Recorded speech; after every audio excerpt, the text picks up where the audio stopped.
Bonjour Agnès Levallois. Bonjour. Bonjour. Emmanuel Macron est à Tel Aviv aujourd'hui en Israël pour afficher son soutien au pays, mais aussi avec un objectif, la reprise d'un processus de paix. Il dit vouloir parler de la création d'un État palestinien et de l'arrêt de la colonisation en Cisjordanie. Est-ce qu'il a des chances d'être entendu ? Alors c'est vrai que ça paraît un peu difficile dans le contexte actuel et surtout depuis toutes ces années finalement au cours desquelles la communauté internationale avait complètement laissé tomber tout ce projet d'un État palestinien et avait abandonné l'idée même d'arrêter la colonisation puisque l'on sait que cette colonisation n'a cessé de croître. Si on prend juste un chiffre significatif, depuis les accords d'Oslo il y a 30 ans, 1993, il y avait un peu moins de 300 000 colons en Cisjordanie. Aujourd'hui, ils sont plus de 700 000. Et donc on voit bien que l'idée aujourd'hui d'avancer, l'idée d'un État palestinien qui est indispensable, en fait, sur quel territoire peut-on aujourd'hui l'envisager? Donc, c'est très bien d'avancer avec cette idée et de se rendre compte que seule la violence ne permettra pas de régler ce qui est en train de se jouer aujourd'hui à Gaza, mais les conditions sont extrêmement difficiles. Que pèse aujourd'hui la voix de la France dans la région ? Alors, la voix de la France n'est pas très bien comprise. Je rentre du Liban et j'ai été frappée de voir à quel point les Libanais, toutes confessions confondues, en fait, étaient très critiques à l'égard de la France, considérant que cet engagement auprès d'Israël au début de cette tragédie, ce qui était tout à fait légitime, de condamner et de soutenir Israël pour sa sécurité, mais qu'il n'y ait pas plus de voix pour justement revenir aux fondamentaux et des raisons pour lesquelles on est arrivé à cette impasse meurtrière a été très mal vécu. Le fait que les manifestations pro-palestiniennes soient interdites en France au début aussi a suscité un mouvement vraiment d'incompréhension. Le principe de délai de décence, par exemple, n'a pas été compris, selon... Non, ce qui n'a pas été compris, c'est vraiment le fait que là, il y a eu une forte mobilisation qui peut se comprendre et qui a été comprise, mais qu'on a le sentiment dans les pays arabes d'une façon générale qu'il n'y a jamais eu la même chose du côté palestinien. Et lorsqu'il y a déjà eu des opérations contre Gaza, et une d'entre elles qui avait provoqué la mort de 1400 Palestiniens, il n'y avait pas eu cette même mobilisation de réprobation. Et ça, c'est une perception, mais dont il faut tenir compte si on veut faire quelque chose et être crédible et être entendu dans la région. Pourtant, Elisabeth Borne disait hier à l'Assemblée nationale, la France est capable de parler à tout le monde, une position indépendante qui nous donne un rôle pivot. La France est amie d'Israël, amie des Palestiniens. Est-ce encore vrai ? Alors, amis d'Israël, oui. Et c'est vrai qu'on voit depuis quand même quelques années un glissement. C'est-à-dire que la position de la France qui a toujours été alors incarnée par Jacques Chirac, on se souvient de sa visite à Jérusalem, qui a été vraiment incarnée comme étant vraiment au milieu et pouvant parler. Depuis les présidents Sarkozy, Hollande et renforcé avec le président Macron, il y a quand même le sentiment d'un glissement, mais finalement qui correspond vers un soutien beaucoup plus clair à Israël et de laisser tomber la cause palestinienne. Mais ça n'est pas que la France. C'est-à-dire qu'on voit bien depuis quelques années qu'il y a eu d'une certaine manière un abandon de cette cause palestinienne, qui ne mobilise plus les diplomaties de la même façon.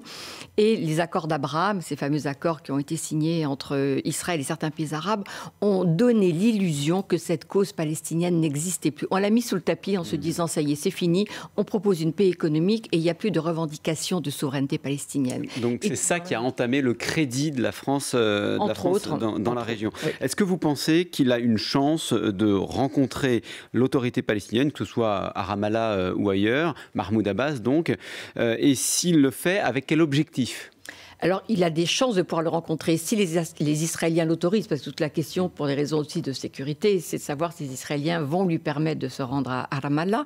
Et si les Israéliens l'autorisent, c'est évident que Mahmoud Abbas laissera faire, puisque c'est tout son intérêt. Il est tellement délégitimé, tellement isolé dans son quartier général à Ramallah qu'un chef d'État tel que le chef d'État français qui aille le voir, évidemment qu'il ne peut qu'accepter. Mais pourquoi ? La grande question aujourd'hui, c'est la question de la représentativité des Palestiniens.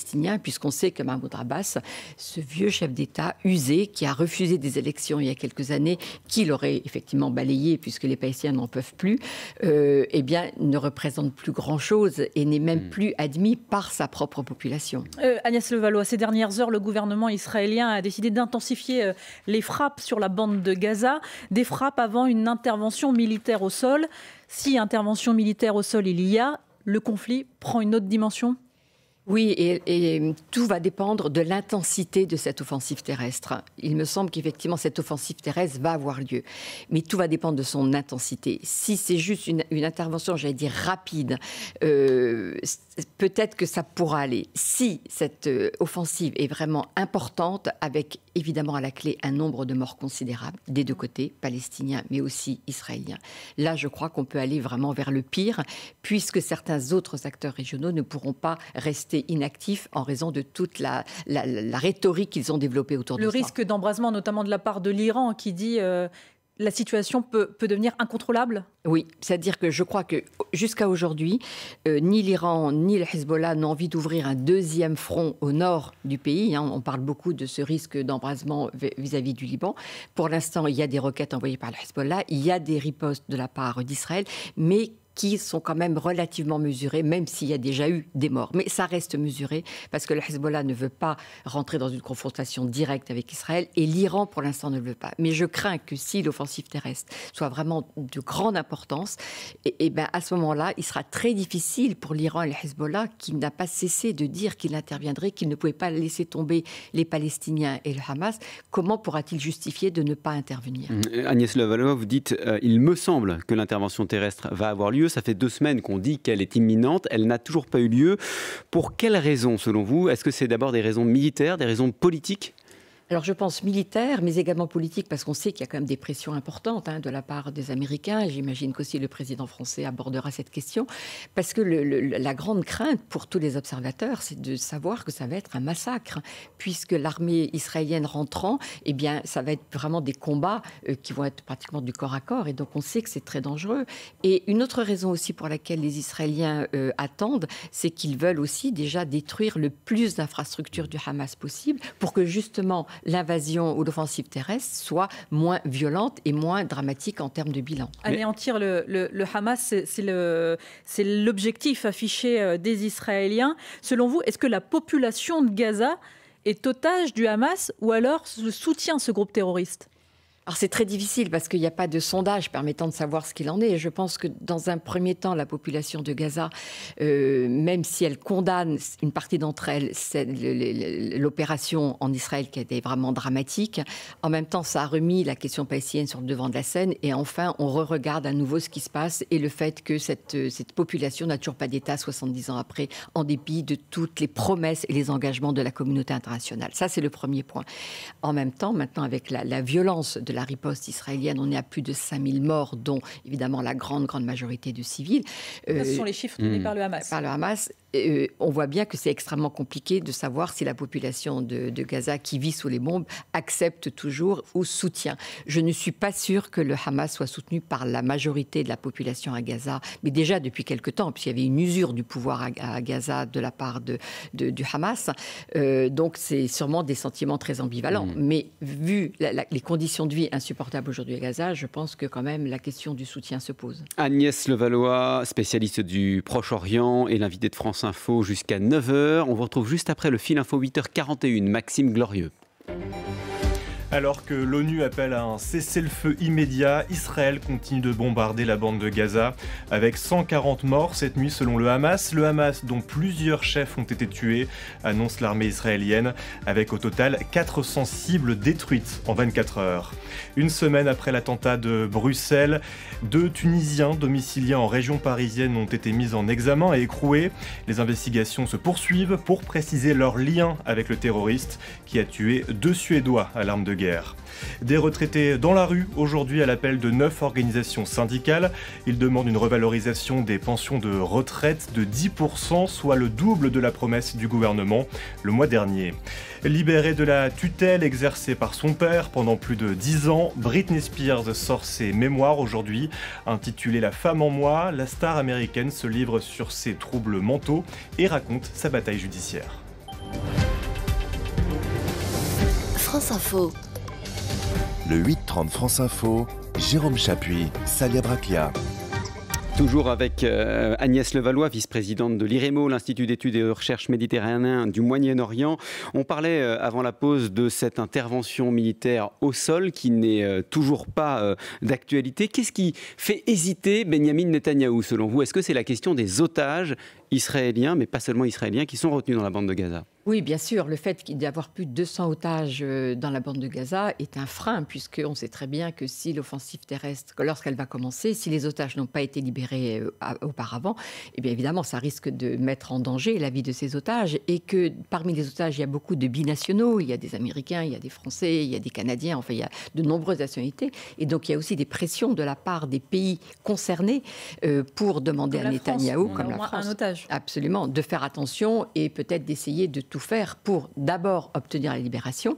Il y a déjà eu 4 otages qui ont été libérés, donc on voit bien que les pressions pour essayer d'obtenir la libération de ces otages est importante et a permis, même si c'est évidemment un chiffre dérisoire par rapport aux plus de 200 otages, mais c'est un premier geste en tous les cas qui est adressé par le Hamas et qui permet aussi à Israël bien peut-être d'attendre un peu pour voir comment les choses vont évoluer. Agnès Levallois, hier, les Israéliens ont montré des images filmées par les caméras portatives des terroristes du Hamas, images extrêmement éprouvantes. L'objectif, c'était quoi ? L'objectif, c'est de montrer ce qui s'est passé réellement, donc de montrer ces images et pour justifier aussi la riposte israélienne, puisque la question qui se pose 15 jours après, plus de 15 jours après, eh bien, c'est justement cette bataille de l'information, la bataille des images. Donc les images de l'attaque du Hamas sont absolument terrifiantes et ça, une façon de dire, nous, on est obligés de riposter, nous, Israéliens, après la brutalité et la sauvagerie de ces images.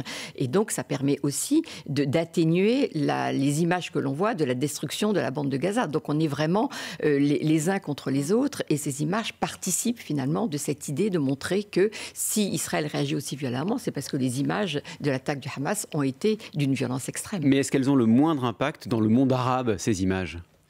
C'est difficile à dire, mais c'est vrai qu'il y a quand même un sentiment général dans le monde arabe que cette violence et l'attaque du Hamas, pour certains dans la région, soutiennent cette opération. Mais tout le monde ne la soutient pas. Donc, effectivement, le fait de montrer ces images, ça oblige à regarder la réalité. Et pour ceux qui sont un peu dans le déni, qui veulent simplement voir le fait que ça permet de remettre la cause palestinienne sur le devant de la scène, obligé quand même de tenir compte de ces images, même si après vous allez entendre des propos selon lesquels est-ce que ces images sont réelles, est-ce que ça n'a pas été trafiqué, est-ce que ce ne sont pas des infox. Et donc là aussi, il y a vraiment toute une bataille dans la région, mais pas que, sur aussi la véracité de ces images. Il y a les images des tueries en Israël et les images de la situation à Gaza, vous l'avez dit. Les convois humanitaires entrent au compte-gouttes par le poste frontière de Rafah, à la frontière avec l'Égypte.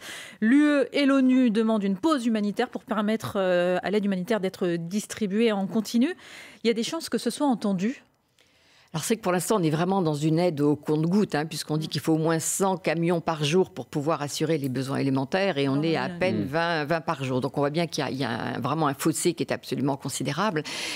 Pour l'instant, on voit qu'Israël n'a pas envie de laisser, de permettre en tous les cas l'entrée de plus, mais là encore, c'est peut-être ces pressions internationales, et peut-être que le président français, en allant à Tel Aviv aujourd'hui, peut dire à Netanyahou qu'il faudrait absolument qu'il y ait plus de convois humanitaires qui puissent rentrer dans la bande de Gaza. Pas de trêve humanitaire, c'est ce que disent Joe Biden, l'Américain, et Benjamin Netanyahou, l'Israélien. Pas de trêve humanitaire tant que les otages du Hamas ne sont pas libérés. Ça veut dire que les Gazaouis sont condamnés à souffrir encore un peu davantage. Ah oui, là je pense que pour la population de Gaza, c'est absolument terrifiant parce qu'effectivement, chacun essaye d'obtenir. Donc c'est évident que pour les Israéliens et les Américains, il faut, avant d'obtenir un cessez-le-feu ou une trêve, il faut effectivement que les otages soient libérés. Et pour le Hamas, il faut... Alors, en même temps, le Hamas vient de faire un premier pas en libérant 4 otages. Donc est-ce que c'est le début d'une négociation grâce à l'entremise de l'Égypte et du Qatar? Et oui, la question est sur la table. Mais on voit bien qui est du plus fort pour pouvoir obtenir le plus de concessions avant d'atteindre ses objectifs. Il faut qu'on revienne sur les racines de cette action, du contexte dans lequel c'est survenu et puis surtout des conséquences diplomatiques très importantes. On a beaucoup parlé de ce rapprochement entre l'Arabie Saoudite et Israël qui était en cours. Qu'en est-il aujourd'hui? Est-ce que Israël et Riyad se parlent encore? Alors, difficile aujourd'hui, puisque le prince héritier Mohammed Ben Salman a quand même fait des déclarations selon lesquelles ce qui se passe aujourd'hui à Gaza n'est pas acceptable. Donc, on sait que les négociations sont mises, sur pause. Alors, peut-être qu'il y a quand même des canaux informels, ça, on ne peut évidemment pas du tout l'exclure, mais c'est impossible, dans le contexte actuel, pour MBS, Mohammed Ben Salman, le prince héritier, de dire qu'il continue à parler avec Israël. Et les accords d'Abraham, ceux qui concernaient notamment Bahreïn, les Émirats Arabes Unis, le Maroc, c'est mort ? Non, c'est pas mort, ils sont toujours là. D'ailleurs, les Émirats ont une position assez prudente, sans dénoncer ces accords. Pour le Maroc, c'est plus compliqué parce que vous avez une opinion publique qui, elle, est vent debout contre ces accords de normalisation, et la population marocaine qui était vent debout avant l'affaire de l'attaque du Hamas en Israël, puisqu'il y avait sur des sondages en gros 60% de la population marocaine qui était contre ces accords.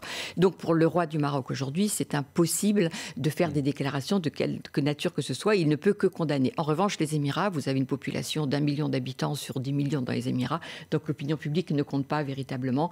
Oui. Et le Soudan, on n'en parle pas, pays en guerre, donc de toute façon, la question, j'allais dire, n'a pas beaucoup d'importance. Agnès Levallois, vous dites, le dilemme devant lequel sont placés maintenant les pays arabes est de laisser ou non l'Iran et le Hezbollah continuer à se poser en seuls défenseurs de la revendication palestinienne.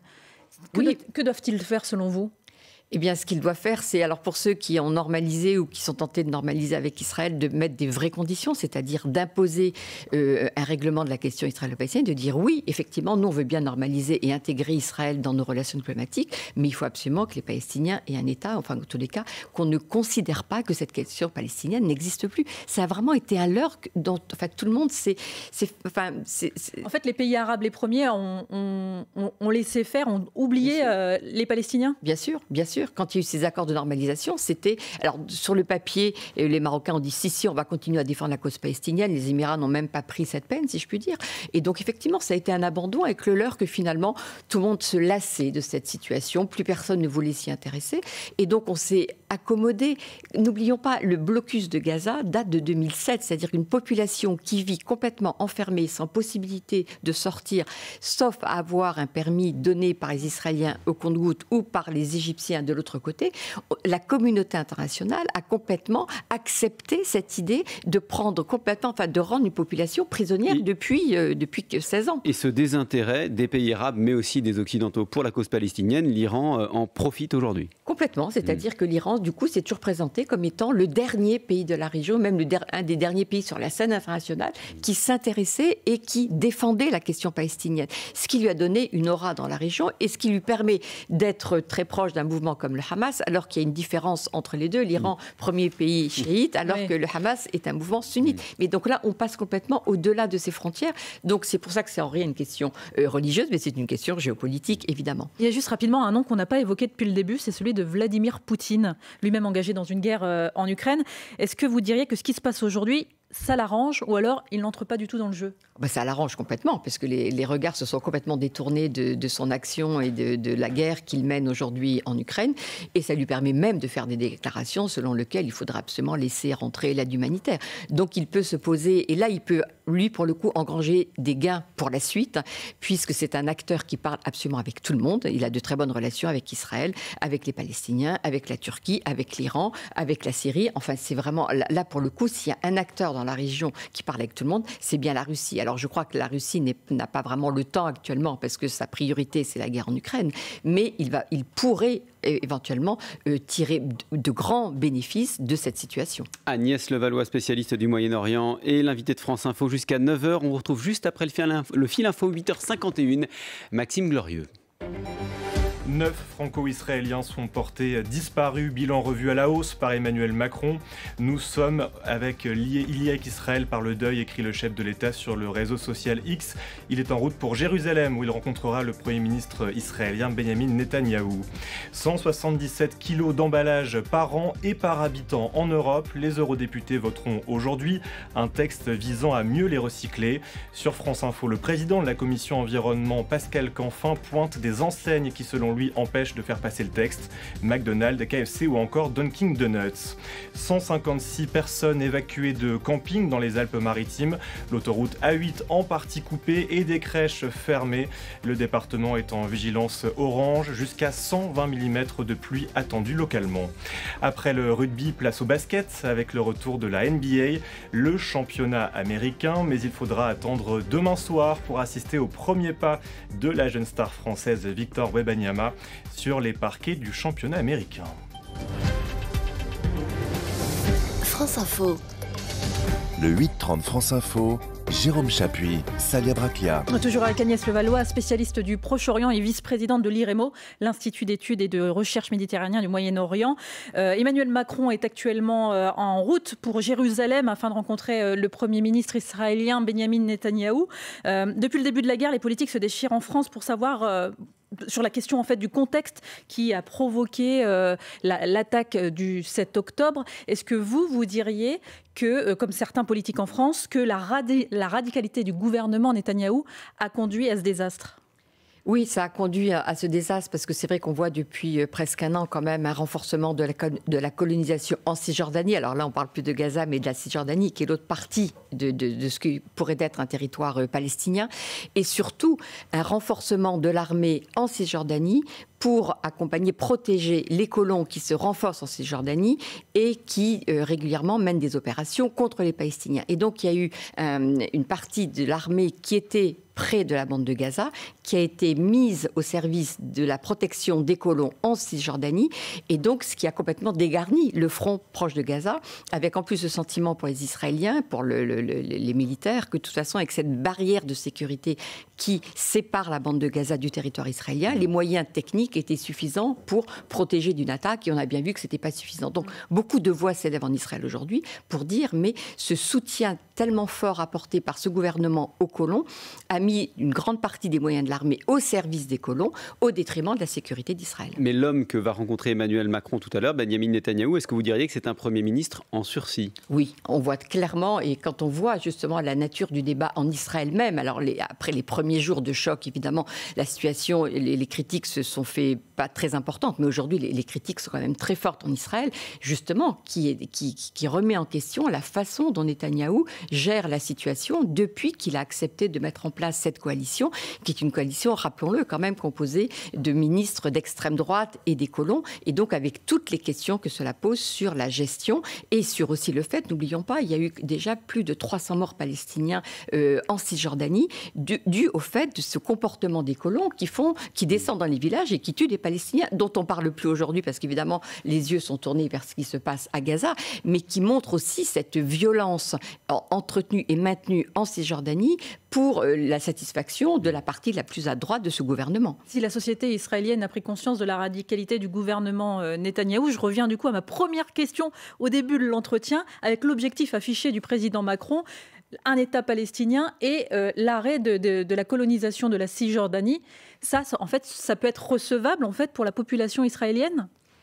Je crois qu'aujourd'hui, pour la population israélienne, après le drame du 7 octobre, il ne faut plus leur parler de Palestiniens, ce qui était déjà le cas. Je veux dire, n'oublions pas, les Israéliens ont construit des murs, un mur qui entoure Gaza, mais un mur qui entoure la Cisjordanie, qui est une façon de dire les Palestiniens, ils existent plus, on ne veut plus les voir, on en a marre, on ne veut plus les voir, c'est trop dangereux.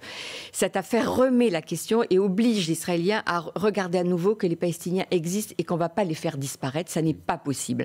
Donc évidemment qu'il faut se battre maintenant pour l'après, parce que toute cette opération est absolument dramatique pour les deux populations, mais qu'est-ce qu'on fait après ? C'est quoi l'après ? Éradiquer le Hamas, c'est possible ou pas ? Non, on a bien vu que depuis maintenant plus de 10 ans, il y a régulièrement des opérations menées par l'armée israélienne dans Gaza pour éradiquer le Hamas et ça ne marche pas. Une partie de la direction du Hamas est à l'extérieur pour des raisons de sécurité évidentes et qu'à l'intérieur, les jeunes Palestiniens de Gaza, dans quel état vont-ils sortir de ce drame ? Mais c'est très important ce que vous dites parce que le but de guerre aujourd'hui affiché par Israël, c'est l'éradication du Hamas. Oui, mais à chaque opération, c'est le même propos qui est tenu. Mais on ne fait pas disparaître une question politique par une action militaire, aussi violente soit-elle, et même si elle va le plus loin possible, il va rester des Palestiniens. Et donc, au contraire, ce qui risque de ressortir de ce dramatique conflit, ce sont des Palestiniens encore plus radicaux, et le Hamas va apparaître après comme étant beaucoup trop gentil. C'est terrible ce que je suis en train de dire, mais c'est ça aussi, la violence l'engrenage de violence dans laquelle se retrouvent les deux sociétés, va conduire à une radicalisation de plus en plus grande. Mais des deux côtés, côté israélien, côté palestinien, s'il n'y a pas, on n'impose pas une solution politique, il n'y aura pas de règlement du conflit israélo-palestinien en dehors d'un vrai accord politique donnant des vrais droits aux Palestiniens. L'une des solutions politiques proposées par Israël, si il parvient à atteindre son but de guerre, Israël dit vouloir remettre les clés de la bande de Gaza à une partie tierce qui pourrait être l'Égypte. Cette proposition, elle est réaliste ? Mais non, mais la question, c'est pas l'Égypte qui doit gérer la bande de Gaza, ce sont les Palestiniens. Donc à chaque fois, on trouve des moyens pour ne pas regarder la question en face. Est-ce qu'on accepte l'idée d'un État palestinien, qui est la revendication depuis 70 ans de ce peuple? Mais Agnès Levallois, vous parliez de la paix. Pour faire la paix, il faut des hommes de paix, il faut des personnes qui soient disposées. Est-ce que de part et d'autre, côté israélien, côté palestinien, aujourd'hui, il y en a? Non, aujourd'hui, côté israélien comme côté palestinien, des interlocuteurs n'existent pas. Donc à la sortie de ce conflit, je pense que la position du Premier ministre israélien est vraiment en difficulté. Donc on peut imaginer qu'il puisse y avoir des élections. Et du côté palestinien, il va falloir absolument qu'il y ait des élections, au moins en Cisjordanie, pour faire émerger une nouvelle personnalité palestinienne, parce que toutes les personnalités palestiniennes qui étaient crédibles sont en prison en Israël aujourd'hui. C'est aussi ça la réalité, de ne pas avoir d'interlocuteur pour ne pas permettre la discussion permettant l'établissement d'un État palestinien. Merci beaucoup Agnès Levallois de nous avoir aidé à y voir plus clair dans cette situation extrêmement complexe post-attaque du 7 octobre, vice-présidente de l'Institut d'études et de recherche méditerranéen Moyen-Orient. Vous étiez l'invité de France Info ce matin. Je vous laisse en compagnie de Salia Braclia. Dans quelques minutes, Salia, les informer. Quel est le programme? Eh bien, évidemment, on va parler d'Emmanuel Macron au Proche-Orient aujourd'hui, à Jérusalem, avec la rencontre du Premier ministre israélien Benjamin Netanyahou, et peut-être un déplacement en Cisjordanie aussi envisagé pour voir Mahmoud Abbas, le chef de l'autorité palestinienne. Que faut-il attendre de cette visite? Est-ce que la voix de la France compte encore aujourd'hui dans la région? Et puis en France, va-t-on devoir payer plus cher pour se soigner? C'est l'autre problématique qu'on va aborder dans les informés. Le PLFSS, le projet de loi de financement de la sécurité sociale, est aujourd'hui en examen à l'Assemblée nationale. Voilà, on parle de tout ça dans un instant avec Renaud Délier, ses informés. A tout de suite sur France Info.